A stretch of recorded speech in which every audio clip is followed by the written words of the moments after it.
Namaskar viewers, hello and welcome to Sunset TV. I am Tina Jha, you're watching Perspective. India and Australia will soon implement the free trade agreement on a mutually agreed date as the Australian Parliament has approved the pact between the two countries. So the significance of the trade agreement, the opportunities it will open up for businesses and what it means for the India-Australia partnership. This and much more in Perspective today with three distinguished panelists joining us on the program. Pleased to welcome Professor Charan Singh, CEO, EGROW Foundation, Mr. A.K. Bhattacharya, Editorial Director, Business Standard, and Dr. Sreeram Chaulia, Foreign Affairs Expert. Thank you, gentlemen, for joining me on the program today. Let me bring in Dr. Chaulia into the discussion. Dr. Chaulia, trade is said to be the bedrock between relations between two countries. The fact that this particular deal, India-Australia ECTA, is going to now pave the way to boost bilateral trade between India and Australia. Do you see that as a new chapter in the already comprehensive strategic partnership that both India and Australia enjoy?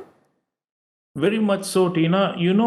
Commerce Minister Piyush Goyal has mentioned that our strategy now is to go for free trade agreements with like-minded nations.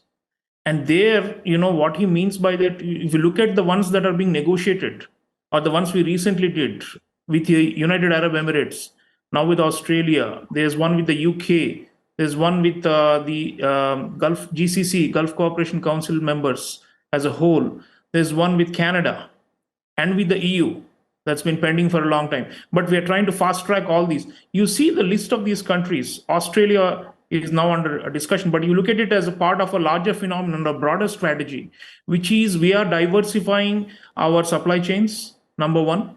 And two, like our co-panelists have mentioned, our exports are booming and we are now more confident of doing these agreements than earlier times when we were mostly defensive because we didn't have much to export. And now, last couple of years, suddenly the incentives and the schemes and all these have come in place within India to take us to almost close to $700 billion of goods and services exports in the last financial year.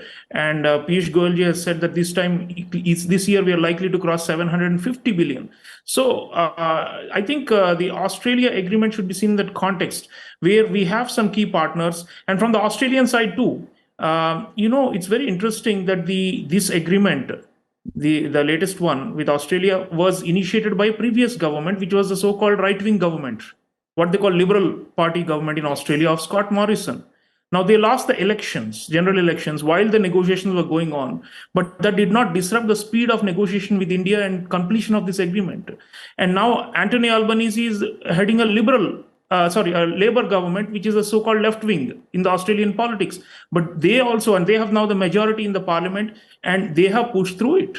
What does it mean? That means there is bipartisan consensus about the importance of India and about they also diversifying because they have faced a lot of pressure and harassment from China ever since they took an confrontational stance on the COVID-19 origins a few years ago. So China has been punishing them and has been denying them access to the Chinese market, and they're looking to diversify. They realize that they cannot also rely on one big country, which is actually inimical to democracy and to Australian freedoms. So they are looking to India for that reason. And that is where I think India is now becoming a preferred partner. One, because our macroeconomic fundamentals are strong. Two, because of this trust factor. You can't trust a country like China, which can then take you hostage when there is a crisis. So I think this is a very good sign, and many more countries are lining up for free trade agreements.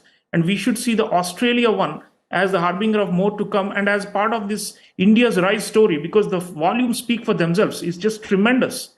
And the government is facilitating them both through domestic policy reforms and also through the free trade agreements, which is international relations. On both fronts, we're making sure that our relations become thicker and stronger. So to answer your question, comprehensive strategic partnership can only be comprehensive if there is a lot of value chains between the two sides. Yes. Now we are bringing that in. So it's not only Malabar and Quad and defense cooperation and counterbalancing China in the high seas through navies. It is this, because this will create more buy-in on both sides for a big relationship. I mean, look at it. Australia, India, already the volumes are even higher than Japan-India trade. So in the Pacific, Australia and Piyush Goyal is saying we will now double the volume. It may reach $50 billion or more per annum.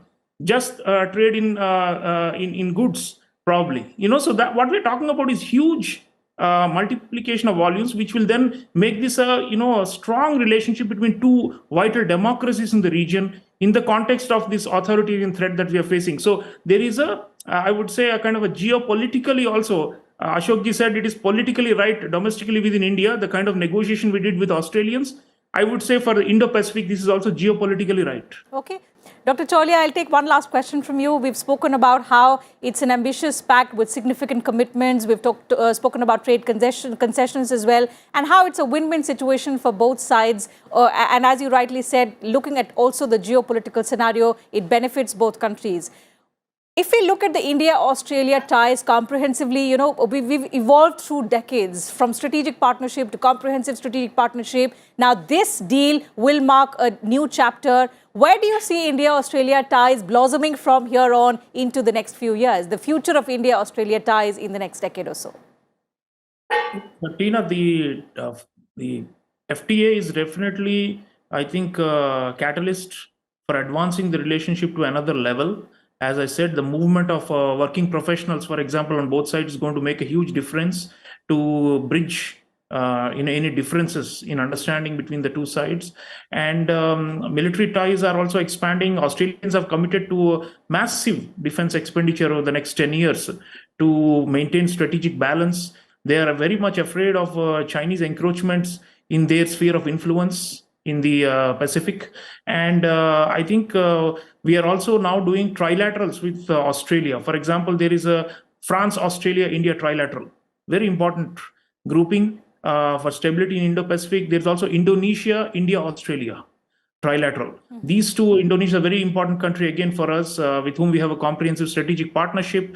We have to now look at how these triangular ties involving Australia can be magnified and made bigger, which means possibly looking at keeping the supply chains also in the business side in such a way that it benefits third country partners as well, so that we have a network or a web of joint production, joint manufacturing, joint sales. So I see the FTA as a stepping stone to much more ambitious regional integration among trusted and like-minded countries, because our ultimate goal, as Dr. Jaishankar, our foreign minister, says, is a rebalancing in Indo-Pacific. And that can only happen if countries that have common values and share common perceived challenges and threats come together like this on strong economic and geopolitical basis. And I think Australia, India, the bipartisan nature of the support for India now is growing so much that it doesn't matter who comes to power or who leaves power in Australia. That's a big news for us, because in earlier times, there used to be a difference between right and left in Australian politics when it comes to how to deal with China, how to deal with India. But now they have made up their mind where their long-term interests lie. And I think it's going to only grow further, because the reliance on China has cost them very badly, and they are hurting. They're hurting badly, and they really need India at this stage. And the fact that we have come up and done a fast-track negotiation to complete the FTA means that our trust for India has really grown. Respect for India has grown in Australia, and we are going to see the outcomes of it on the ground and in the water. You're right. And I think the bottom line here is that given the geopolitical churning, the polarized world that we are in today, such bilaterals, multilaterals are the way forward, wherein like-minded countries will engage in such kind of trade agreements for their mutual benefits, which will benefit populations of both countries as well. So that having been said, I'll have to wind up the program. Thank you once again to all three of you for joining us on this program and sharing your thoughts and views with us and our viewers.